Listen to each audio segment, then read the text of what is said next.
Hello, everybody. My name is Rebecca Hope, and I will be giving a presentation today about the musical artist, songwriter, and model named Elizabeth Woolridge Grant, or more widely known as Lana Del Rey. I will be informing you on her discography, which includes all of the albums she has produced since her career began in 2010. Right now, I want to do a little introductory activity. If you would, please think about any prior knowledge you have about this musician and then share it with the person next to you quietly. This presentation will be on some overall general knowledge about the artist that you may or may not know. I am interested in finding out if anyone has been previously exposed to Lana Del Rey. I will now be calling on random audience members to share with the group what they might know about Lana Del Rey. I picked her as a presentation topic because she is one of my favorite musicians and I extremely enjoy everything about her. I will be handing out a note-taking guide that will help you stay on track with the PowerPoint and record the important information. Thank you so much for listening. Now on to her albums. The debut album of the American newcomer Lana Del Rey was self-titled but also played homage to her birth name, Elizabeth Woolridge Grant, also known as Lizzie Grant.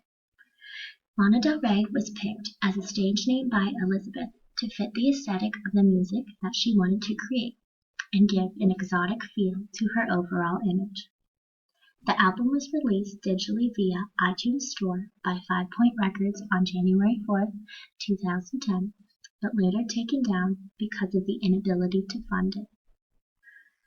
A few physical copies of the album were created and distributed, but no final release ever happened. Lana said that she felt insecure of the tracks and wanted to make a remastered album that would represent her more accurately. Different demos were later included on more famous albums that got a more widespread commercial following.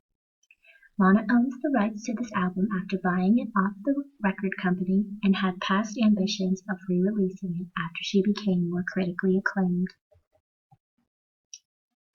No re-release has ever made an appearance, but dedicated fans are still hopeful of a later release. Born to Die is the second and major label debut studio album by a musician of topic, Lana Del Rey. It was released on January 27, 2010 by Interscope Records. Contemporary music critics gave Born to Die mixed reviews. Some commended its distinctive production, while its repetitiveness and melodramatic tendencies were a recurring complaint. The album debuted at number 2 on the U.S. Billboard 200 with first week sales of 77,000 copies. It was later certified platinum by the Recording Industry Association of America after selling 1 million units. It was reissued on November 9, 2012 as an extended version subtitled The Paradise Edition with 8 additional songs.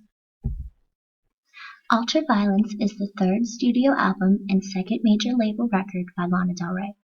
It was released on June 13, 2014 by UMG Recordings. She began planning its follow-up in 2013 and production continued into 2014. At the time, she heavily collaborated with Dan Auerbach of the Black Keys to complete this record.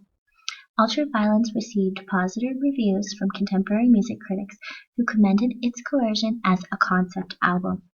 It debuted at number 1 on the U.S. Billboard 200 with first week sales of 182,000 copies. It became her first number 1 album on the chart and the best-selling debut week of her career. Honeymoon is the fourth studio album and third major label record by Lana Del Rey.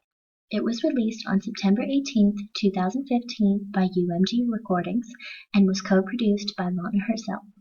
Lyrically, the album touches on themes of tortured romance, bitterness, lust, escapism, and violence. Upon release, Honeymoon received positive reviews from the music critics, and it is Lana's most critically acclaimed album. The album debuted at number 2 on the U.S. Billboard 200, selling 116,000 units in its first week. Lana Del Rey has been on 4 tours since the beginning of her career in 2011. A tour was created for every album, but 2 were completed for Born to Die because of its extended edition Paradise. Although Lana has continuously toured through her ongoing career, she was still able to find time in between to create and produce follow-up albums. These tours included Born to Die 2011 to 2012, Paradise Tour 2013 to 2014, the Endless Summer Tour of 2015, and the Festival Tour of 2016. Thank you so much for listening to my presentation on American musician Lana Del Rey. Hopefully I was able to cover some important information on this critically acclaimed artist who I enjoy listening to. Now, I'd like every member of the audience to take the time to turn to your neighbor or the person sitting next to you and compare notes. If you would, take a few minutes to go over the information that you have gathered on your note-taking guide to make sure that the same key points were expressed accurately. If anyone is interested, please also take the time to listen to this musician if you haven't already and judge her for yourself however you see fit. Thank you once more and have a great day.